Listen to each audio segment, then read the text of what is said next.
His world was darkness and silence. No words had ever passed his lips. No sound had ever reached his ears. For years he lived trapped in a prison without walls, a man without a voice in a world that wouldn't listen. The crowd pressed against him, pushing him away. "Unclean," they shouted, "cursed by God." But they didn't know. They couldn't see what burned inside him, a desperate hope that wouldn't die. This is the story of a man whose name history forgot, but whose faith would shake the foundations of heaven itself. A man who would come face to face with the impossible and discover that sometimes the greatest miracles begin in silence. Welcome to Hidden Heroes of Faith, where we uncover the extraordinary stories of ordinary believers whose courage changed everything.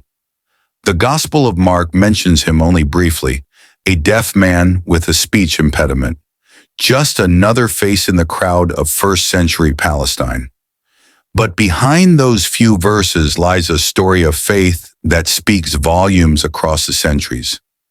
Imagine living in a world where you've never heard your mother's voice, where you've never spoken your own name, where every attempt to communicate ends in frustration and shame.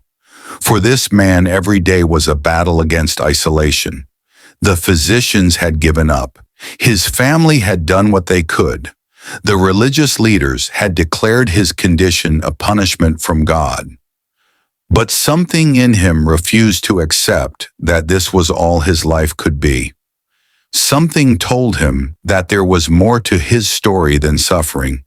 He had heard the whispers, a healer from Nazareth, a man who could make the blind see and the lame walk. Could he also make the deaf hear and the mute speak? What would drive a man to risk everything on a desperate journey? What kind of faith leads you to chase a miracle when all logic says it's impossible? Before we follow our hero on his journey, we need to understand what he was running from. Every day began the same way, in silence. No rooster crow to announce the morning, no greeting from family members, just the same crushing stillness that had surrounded him since birth. His hands became his voice, complex gestures he had developed with his family over years. Some understood, most didn't bother trying. Work was his salvation. With his hands, he could create what his mouth could not express. Each nail driven, each plank shaped, was a tiny victory against his condition. But the world is cruel to those who are different. Children would mock him, imitating his awkward attempts at speech. Merchants would cheat him, knowing he couldn't argue. Even in the synagogue, he stood apart, feeling the scripture readings vibrate in the wooden floor, but never hearing the words. The religious leaders had been clear. His condition was punishment for sin, either his own or his parents'. Why else would God seal both your ears and tongue? They would write in the dirt for him to read. But still, something inside him refused to believe that God had abandoned him. At night, he would look up at the stars and somehow know that the God who created such beauty could not be the same God who would curse him without reason. What would you do if your entire world told you that you were forgotten by God? Would you still have the courage to hope, to believe? The first time he heard about Jesus, it wasn't really hearing at all. It was the way people moved. There was a new energy in the town, crowds gathering, discussing something with animated gestures. Even without hearing, he could sense something had changed. His cousin, the only person who had fully learned his hand signals, finally explained what was happening. There is a man from Nazareth. He heals the sick, makes the blind see, makes the lame walk. At first he dismissed it. He had seen charlatans before, miracle workers who promised healing but delivered only deeper disappointment. His cousin insisted this was different. They say he touches people, and they are made whole. They say he speaks, and demons flee. They say he is the one the prophets spoke of. For weeks he tried to ignore the stories, but they kept coming. A paralyzed man now walking, a woman with bleeding stopped, a dead girl brought back to life. And then came the story that changed everything. A man born blind, now seeing. If Jesus could open eyes that had never seen, could he also open ears that had never heard? That night he couldn't sleep. His mind raced with possibilities he had never allowed himself to consider. What would it be like to hear the wind, to hear laughter, to hear his own voice? By morning his decision was made. He would find this Jesus of Nazareth, even if the journey took his last ounce of strength, even if he had to walk across all of Galilee. Have you ever wanted something so desperately that no obstacles seem too great? That's the power of hope when it takes root in a heart that has known nothing but despair. The journey from Decapolis to find Jesus would not be easy, especially for a man who couldn't speak or hear. Every step carried him further from everything familiar and safe. With no ability to ask for directions, he relied on watching others, following the crowds that seemed to be moving with purpose. The sun beat down mercilessly, his water ran low, his feet blistered and bled. But still he pressed on. At night he would sleep under the stars, vulnerable to bandits and wild animals. Without hearing, he couldn't detect danger approaching. Every rustling leaf, every snapping twig went unnoticed. Days turned into weeks. He followed rumors and signs, always a step behind the miracle worker from Nazareth. Jesus had been here, they would gesture, but he had moved on. His food ran out. He began to work odd jobs in exchange for bread, chopping wood, repairing tools. His skilled hands spoke for him when his mouth could not. And then came the moment of decision. His family would be worried. His meager savings were nearly gone. Logic said to turn back, to accept his fate, to stop chasing whispers and shadows. But faith isn't logical. Faith is the courage to keep walking when every rational thought tells you to turn back. What drives a man to such desperation? What kind of hope pushes you beyond your limits? Perhaps it's the kind that comes when you have nothing left to lose. It was on the outskirts of a small fishing village that everything changed. He had pushed himself too far. The world spun around him as he fell to his knees, his vision blurring. This was it, the end of his journey, the end of his hope. And then a hand on his shoulder, a water skin pressed to his lips, strangers helping him to his feet. They were fishermen returning to their village. They didn't understand his gestures at first, but they understood a man in need. In their home, they gave him food and a place to rest. Using crude drawings in the dirt, he tried to explain his search for Jesus. To his surprise, their faces lit up with recognition. One of them had a cousin whose withered hand Jesus had healed. Another had witnessed the feeding of 5,000. They didn't just know of Jesus, they believed in him. When he indicated his desire to find Jesus, they didn't just point the way, they decided to take him themselves. Jesus is heading toward the Sea of Galilee, they explained through gestures. We know these waters. We will take you to him. As the boat pushed away from shore, the man felt something he hadn't felt in years. He felt hope rising like the morning sun. And for the first time, he wasn't alone in his journey. Sometimes faith isn't just about believing. It's about who walks beside you when the path grows dark. It's about the strangers who become friends, the hands that lift you when you fall. The journey across the Sea of Galilee should have been quick, but nature had other plans. The wind picked up suddenly, turning the calm waters treacherous. The fishermen's faces grew concerned as they worked frantically to keep the boat from capsizing. For the deaf man, the storm was a silent terror. He could see the lightning, but couldn't hear the thunder. Could feel the boat lurching, but couldn't hear the men's shouts. As the storm raged, doubt crept into his heart like the cold water at his feet. Was this a sign? Was he being punished for his audacity? For daring to seek healing when God had clearly marked him as unworthy? The boat nearly overturned. One of the fishermen was thrown overboard but managed to climb back in. They were all drenched, exhausted, and the shore still seemed impossibly far away. In that moment of terror, the deaf man closed his eyes and did the only thing he could. He prayed, not with words, for he had none, but with his heart. A desperate plea sent into the darkness, and then as suddenly as it had begun, the storm began to subside. The waves calmed. The wind died down. The men looked at each other in wonder, then at the deaf man who still sat with eyes closed in prayer. One of them touched his shoulder. They had all felt it. Something had happened, something beyond explanation, as if someone had heard his silent prayer. The doubt wasn't gone.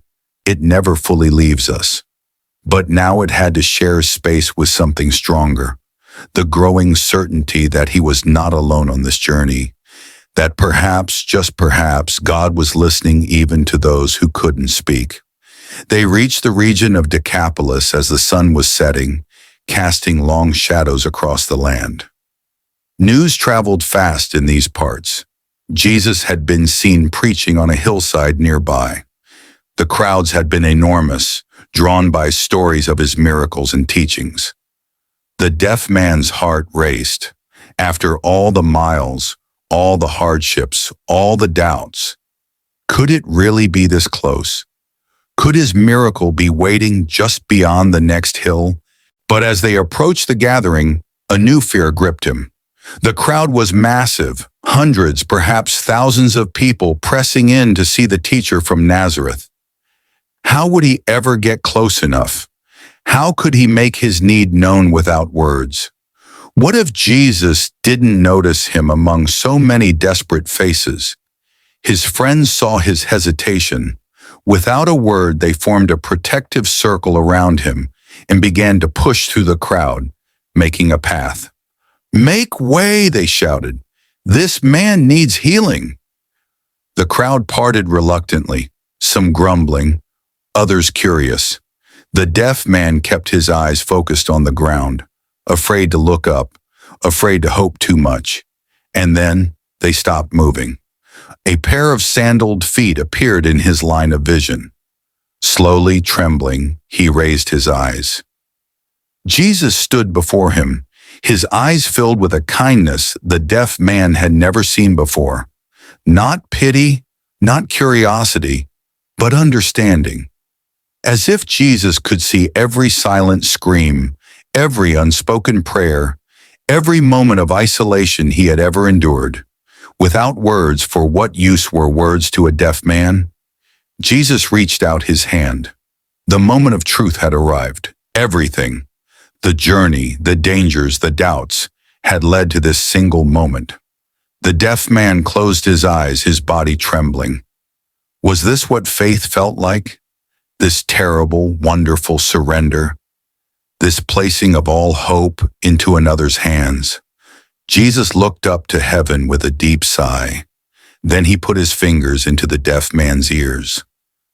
The man felt the touch, warm, gentle, unlike the poking and prodding of physicians who had examined him throughout his life. This touch felt different, powerful. Next, Jesus spit and touched the man's tongue. In any other context, this would have been humiliating. But there was nothing but dignity in Jesus' actions, as if he was performing a sacred ritual, a holy communion between healer and sufferer. Then Jesus looked up to heaven again and spoke a single word, Ephphatha, which means be opened, and then sound. First just a rush, like water breaking through a dam. Then distinct sounds, the murmur of the crowd, the rustle of clothing, the wind in the trees. Sounds he had never heard before, flooding into his consciousness all at once. He gasped and heard his own gasp, the sound of his own breath, hearing himself for the first time. His hands flew to his ears in disbelief. His mouth opened and closed, testing, wondering. And then he spoke. Not perfect speech. How could it be when he had never heard words before, but real words forming on his tongue that had been bound his entire life? I hear, I speak. The crowd erupted in amazement. His friends embraced him, weeping and laughing, but he barely noticed them. His eyes were fixed on Jesus, who smiled gently and nodded. In that moment, he understood what the miracle truly was. Yes, he could hear now. Yes, he could speak. But the greater miracle was that Jesus had seen him, truly seen him, when the rest of the world had looked away.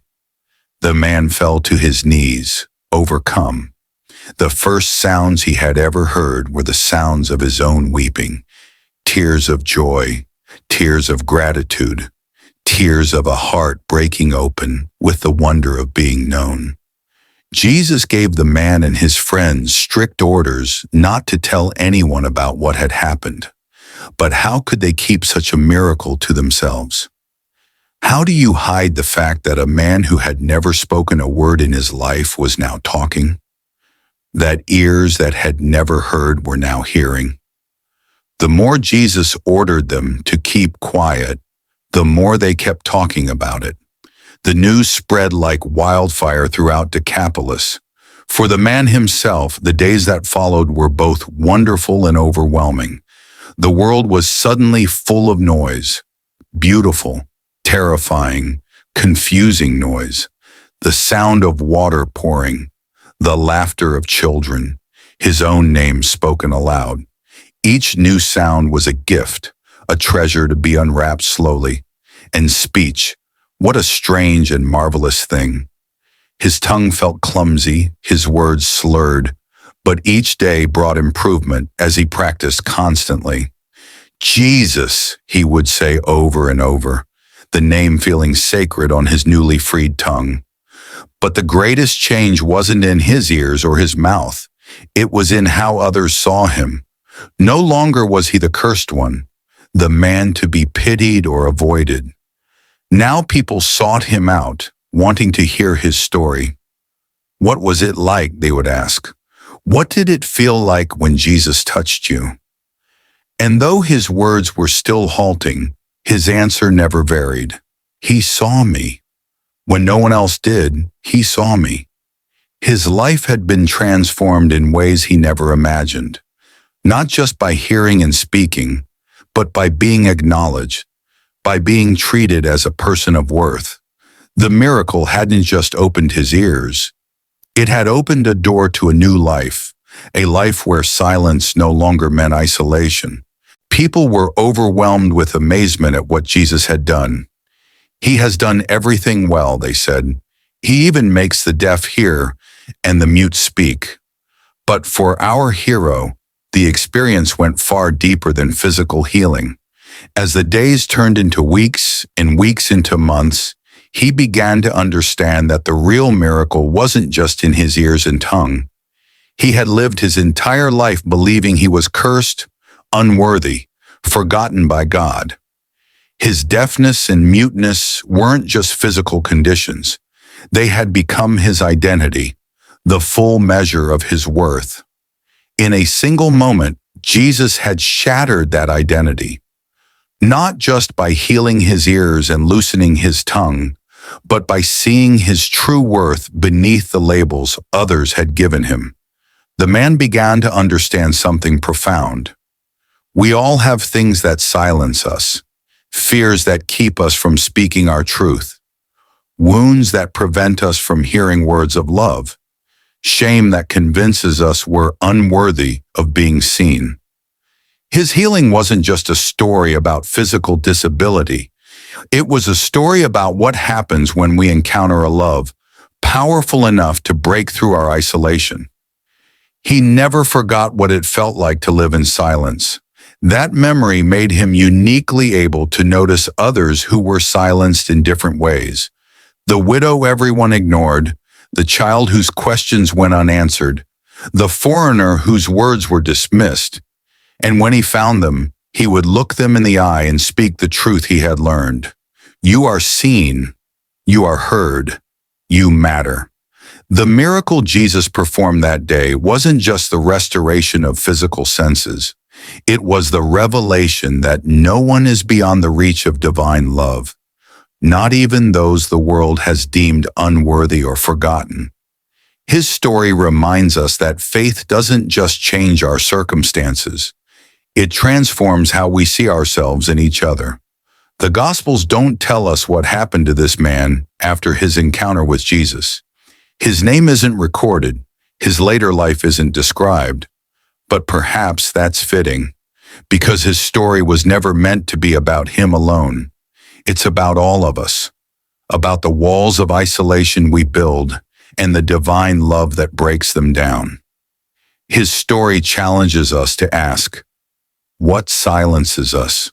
What makes us deaf to the truth of our own worth? What keeps us from speaking up for ourselves and others?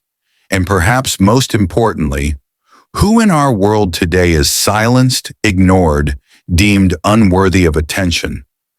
The miracle of the deaf and mute man reminds us that Jesus' healing work wasn't just about physical restoration.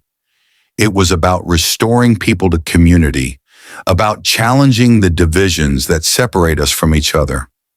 In a world that's increasingly noisy, yet where many still go unheard, his story calls us to follow Jesus' example, to see those others overlook, to listen to those others silence, to speak up for those who have no voice. The miracle of healing continues whenever we dare to truly see each other, to listen deeply, to speak truth in love. So if you feel unseen, unheard, or silenced today, know this: the same Jesus who opened deaf ears and loosened a mute tongue sees you, hears you, values you beyond measure, and he's still in the business of breaking silences and healing hearts. This has been Hidden Heroes of Faith. Don't forget to like, subscribe, and share this video with someone who needs to be reminded that they are seen and heard today.